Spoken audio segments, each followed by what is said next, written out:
Children in the Democratic Republic of the Congo, the DRC, have had their share of dangers. The country's civil war has killed millions of people, left a nation traumatized and families struggling in poverty. But in recent years, DRC's children are facing a new threat, being cast out of their own homes and forced to undergo dangerous rituals, all in the name of superstition.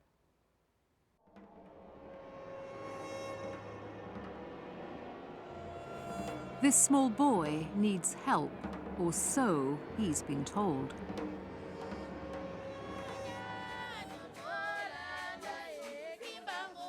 The adults around him argue that they're acting for his own protection and for his family's. They say he's a witch, possessed by evil spirits. Sorcerers operate in the dark, so we have to sprinkle candle wax to neutralize this. This child was bewitched by eating biscuits. In the stomach, these biscuits transform themselves into human flesh, which enables him to fly away at night. We are going to take out the human flesh. This is an exorcism. Pastor Kiika Musamba-Pierre says that a mysterious man gave the boy the magic biscuits during the night, and that now candles, incantation, and water are necessary to extract the source of the evil. This is human flesh. The flesh has supposedly been vomited up by the boy, says Pastor Pierre.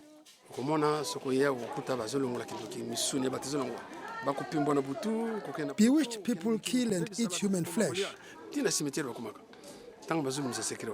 During the night, they fly to Europe and even go to cemeteries. This is typical. It's a struggle between an evil spirit and God's spirit. Child witches often come here. Witchcraft is a disease we can cure.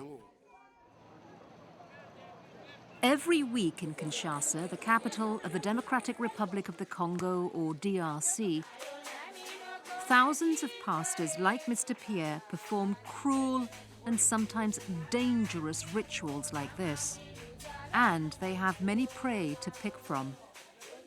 In Kinshasa alone, more than 20,000 children have been thrown onto the streets by their own families, who are convinced they are dangerous sorcerers.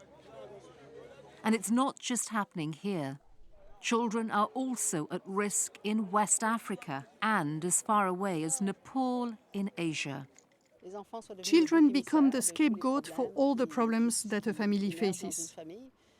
Judith Lavoie, head of child protection with the UN's peacekeeping mission in DRC, says children become victims of a society looking for explanations for poverty and instability. Children can be blamed for anything that goes wrong, from ill health to the loss of a job, and sometimes just because they are disabled or suffer from autism. It's not about the children themselves. It's about a society turning to its children to solve its problems. It's difficult to understand, but it's a reality which we have witnessed, especially in the major urban areas.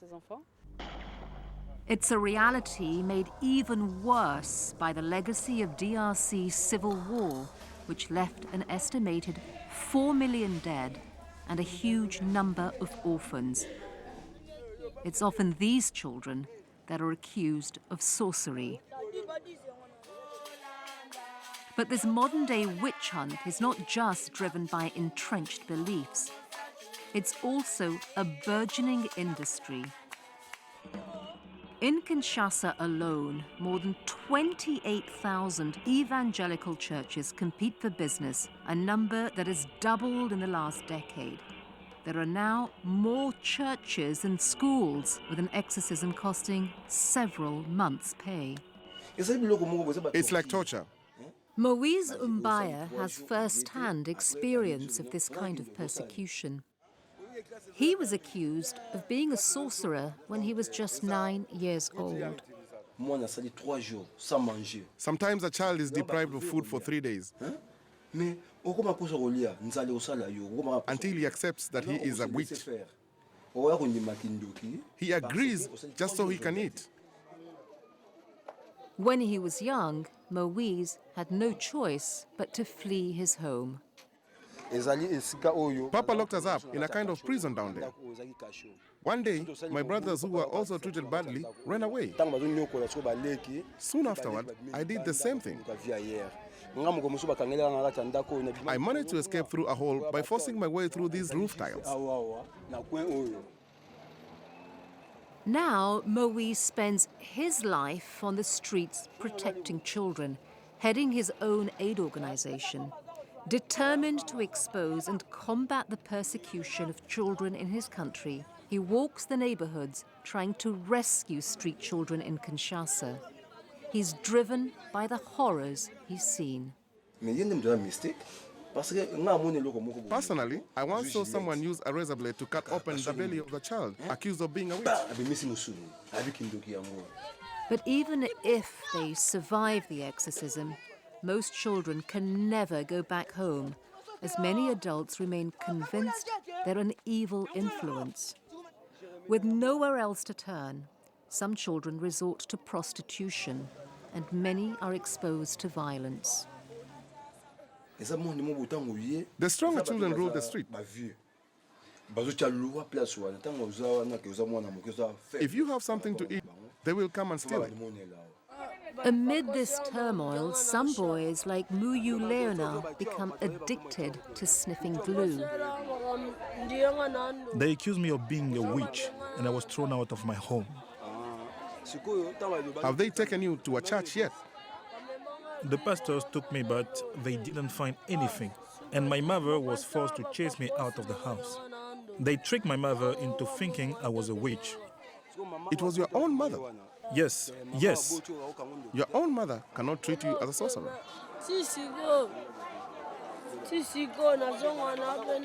Sometimes I go back home, but each time my mother asks me to go back to where I came from. That's why I left home. But today, I want to go back. Home became a dangerous place for this boy as well. His father blamed him for a death in the family and began beating him. He took me to the church where they do exorcisms on people.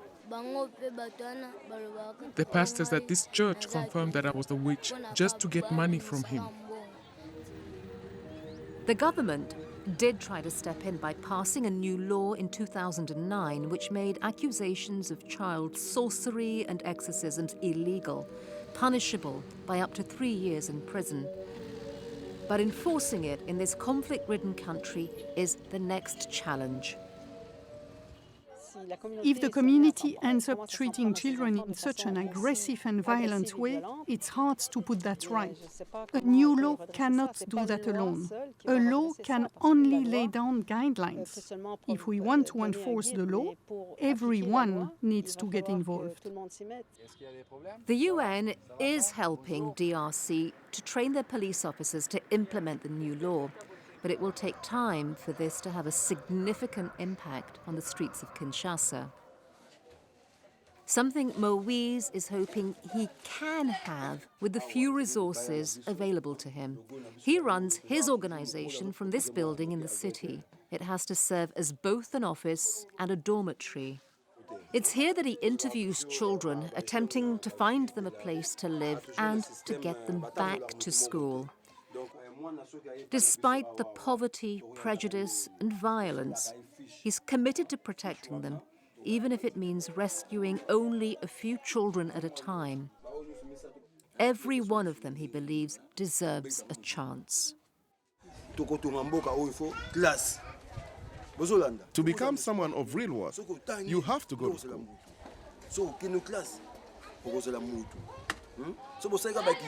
If you go into a life of crime, you won't achieve anything in life. Have hope.